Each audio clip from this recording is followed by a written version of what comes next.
The city that Nimrod built was Babylon. Now the name Babylon occurs in the Bible around 354 times, mostly in the Old Testament, and is in fact second in importance only to Jerusalem throughout Scripture.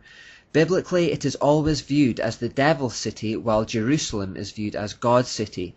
They are regularly contrasted with one another and seen in opposition to one another, so we need to understand more about it. By all accounts, Nimrod's Babylon was the first great city of the world, which in turn was the capital of the first great empire of the world. In fact, we have reason to believe that Babylon was the greatest empire of all time. The Babylonian Empire had two eras of prominence, but they both come in times covered by the Old Testament. Its first era of prominence was under the kingship of Nimrod himself, and then later it again came to the fore under the kingship of a man called Nebuchadnezzar. In 539 BC, the Babylonian Empire was attacked and captured by the Persian king Cyrus the Great. This ended Babylon's status as the most powerful kingdom on earth, and although there is evidence that the city remained an important cultural center, and evidence that there were several rebellions by Babylonians against the new Persian Empire, hoping to re-establish Babylon's superiority, it was never resurrected. The physical empire of Babylon disappeared long ago. This is why when we get to the New Testament, which records events around 500 years after Babylon's demise, there is hardly any mention of it at all. Out of the 354 mentions of Babylon in the Bible, 342 come in the Old Testament.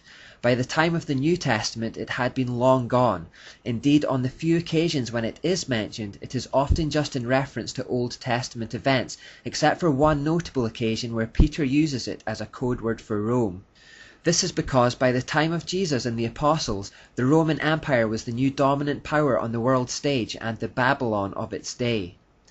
The curious part of the whole thing, however, comes in Revelation, which prophesies the events that will occur at the end of time.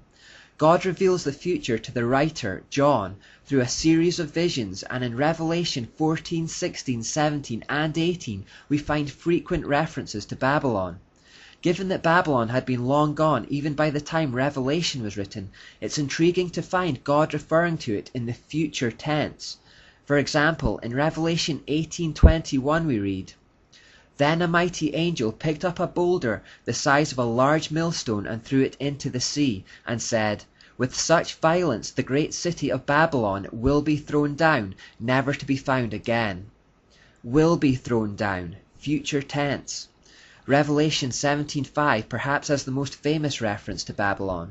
It says, "This title was written on her forehead, Mystery Babylon, the great mother of prostitutes and of the abominations of the earth." God's wrath and fury at Babylon is palpable in these passages. He is ready to crush it with such terminal violence that it will never again see the light of day or have any bearing on the world again. He calls it the source of the abominations of the earth. The language being used to describe it just couldn't be any stronger. In Revelation 16:19 we read, "God remembered Babylon the Great and gave her the cup filled with the wine of the fury of his wrath." Fury, wrath, violence. These are the words that describe a God filled with a terrifying and righteous anger. God utterly despises Babylon. But again, wasn't Babylon conquered over 500 years before Christ was even born? Revelation clearly and intriguingly shows that there is an element of Babylon that has survived until today and will survive until the end of time, something which is still influencing people, causing abominations, spiritual prostitution and adultery.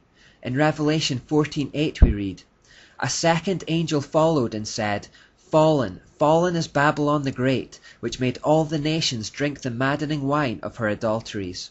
In Revelation 18:2 we read, "With a mighty voice he shouted, 'Fallen, fallen is Babylon the Great. She has become a home for demons and a haunt for every evil spirit, a haunt for every unclean and detestable bird.'"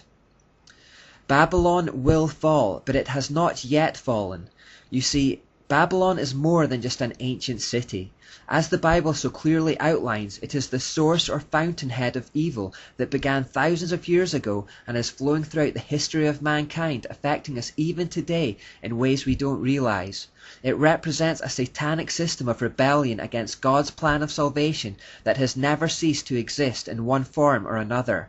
The practices, symbolism, and perverted thought processes that originated there are still with us today. It has adopted various guises over time, but the common threads are there to be uncovered. It is the source of all abominations of the earth. This study is largely about following those threads from Genesis to Revelation and covering everything in between, so that people might learn to recognize them, avoid deception, and be stirred into action against their spiritual enemy.